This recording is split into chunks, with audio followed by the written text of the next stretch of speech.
নমস্কার বন্ধুরা, রুচির কিচেনে সবাইকে স্বাগত জানাই।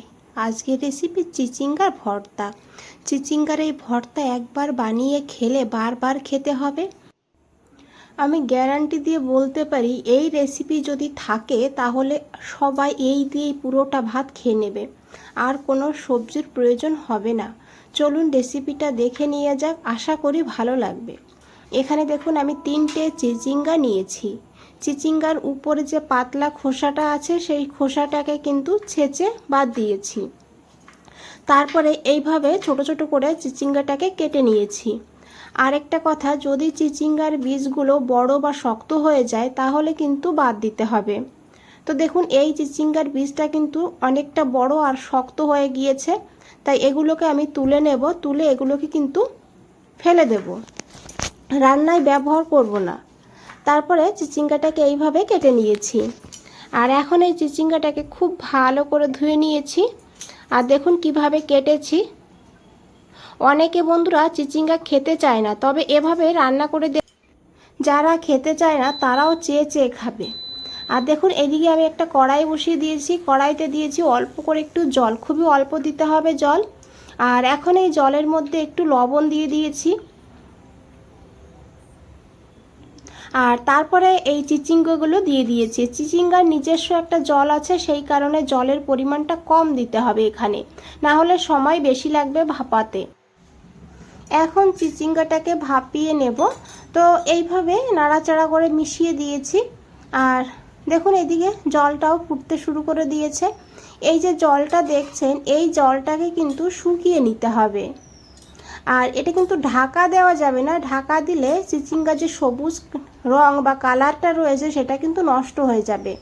সেই কারণে ঢাকা ছাড়াই এইভাবে একটু নাড়াচাড়া করে করে 4-5 মিনিট আমি এটাকে রান্না করে নেব।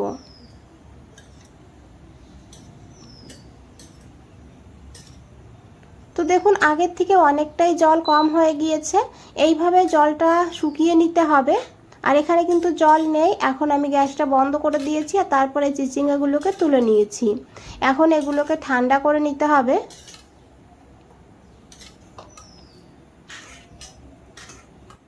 আপনারা চাইলে একটু ফ্যানের নিচে রেখে দিতে পারেন, তাহলে তাড়াতাড়ি করে ঠান্ডা হয়ে যাবে। আমি একটুখানি ফ্যানের নিচে রেখে দেব। এদিকে একটা মশলা বানিয়ে নেব। তো একটা মিক্সার গ্রাইন্ডারের মধ্যে নিয়েছি অল্প করে একটু চীনা বাদাম।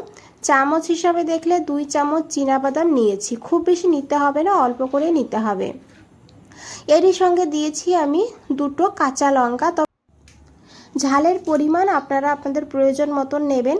আর যে কোনো ভর্তাতে একটু ঝালের পরিমাণ বেশি হলে খেতে কিন্তু বেশি ভালো হয়, তো সেই বুঝে আপনারা ঝালটা দেবেন। দিয়েছি এখানে 10-12 কোয়া রসুন।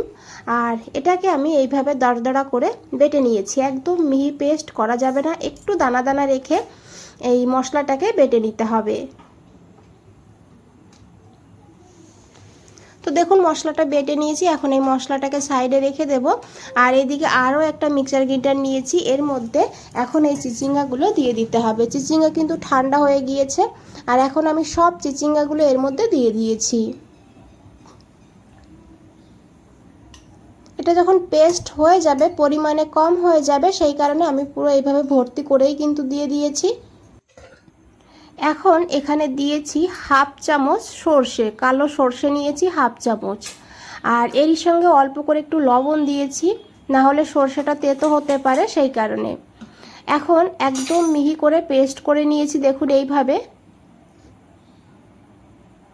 এদিকে একটা কড়াই বসিয়ে দিয়েছি। কড়াইতে দিয়েছি 2 চামচ সর্ষের তেল। রান্নাটা অবশ্যই সর্ষের তেলে করবেন, তাহলে স্বাদটা বেশি ভালো হবে। তেলটাকে খুব ভালো করে গরম করে নিতে হবে।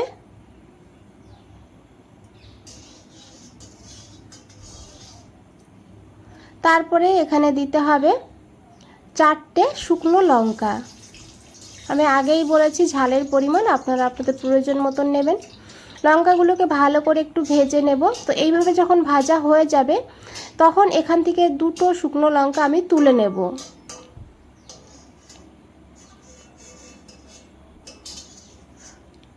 আর 2টো লঙ্কাকে রেখে দিয়েছি বন্ধুরা। তারপরে এখানে দিয়েছি অল্প করে একটু কালো জিরা। আর জিরাটা একটু ভাজা হয়ে গেলে তখন দিয়েছি এখানে কারি পাতা। এখানে দেখুন আমি ফ্রেশ কারি পাতা নিয়েছি। কারি পাতাটাকে এইভাবে হাত দিয়ে ছাড়িয়ে তারপরে এইভাবে একটু ছোট করে দিতে হবে, বড় বড় করে দেব না, এইভাবে একটু ছোট ছোট করে দেব। তাহলে এই কারি পাতার যে ফ্লেভারটা আছে খুব সুন্দর হবে। কারি পাতাটা অবশ্যই দেবেন এই রেসিপিতে। এখন বন্ধুরা খুব ভালো করে মিশিয়ে নেব, তবে একদম যেন পাতাটা বেশি ভাজা না হয়ে যায় সেদিকে খেয়াল রাখবেন। তারপরে এখানে সেই দিয়েছি পেঁয়াজ কুচি। এখানে আমি দুটো পেঁয়াজ এইভাবে ঝিরিঝিরি করে কেটে নিয়েছি। এখন এই পেঁয়াজটাকে ভালো করে একটু ভেজে নিতে হবে। তারপরে দিতে হবে এখানে লবণ। লবণ দিলে খুব তাড়াতাড়ি পেঁয়াজ ভাজা হয়ে যাবে আর পেঁয়াজটা নরমও হয়ে যাবে।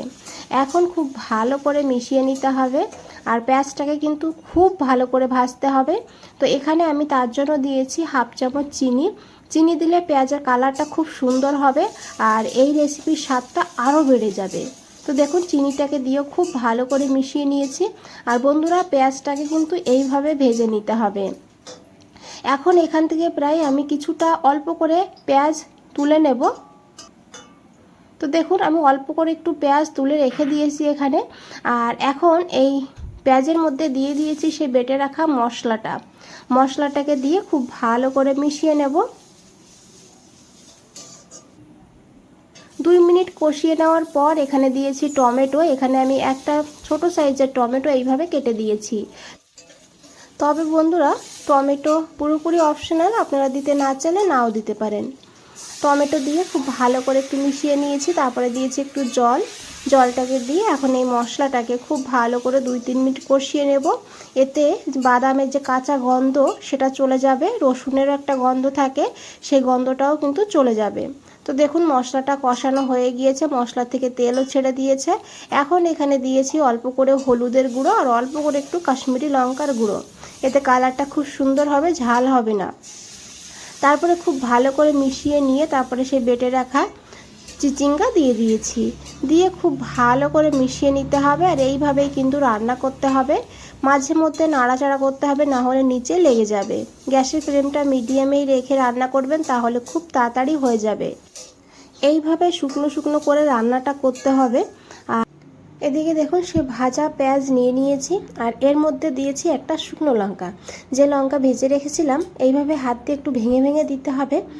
আর তারপরে এই শুকনো লঙ্কা আর এই পেঁয়াজটাকে দিয়ে দিতে হবে। দিয়েছি অল্প করে একটু কাঁচা সর্ষের তেল, দিয়ে খুব ভালো করে মিশিয়ে নিতে হবে। তারপরে গ্যাসটা বন্ধ করে দিতে হবে। বন্ধুরা খেতে কিন্তু ভীষণই ভালো হয়, একবার হলেও বানিয়ে দেখবেন। আর যদি রেসিপিটা দেখে একটু ভালো লেগে থাকে একটা লাইক করে দেবেন, চ্যানেলটাকে সাবস্ক্রাইব করে পাশে থাকবেন, কমেন্টসে জানাবেন কেমন লেগেছে। আশা করি দেখে বুঝতেই পেরেছেন দেখতে কতটা লোভনীয় হয়েছে, খেতেও কিন্তু দারুণ সুস্বাদু। আজ তাহলে এই পর্যন্তই, ফিরে আসছি নতুন কোনো রেসিপি নিয়ে। ভালো থাকবেন, সুস্থ থাকবেন, সবাইকে অনেক অনেক ধন্যবাদ এত সময় ধৈর্য ধরে রেসিপিটা দেখার জন্য।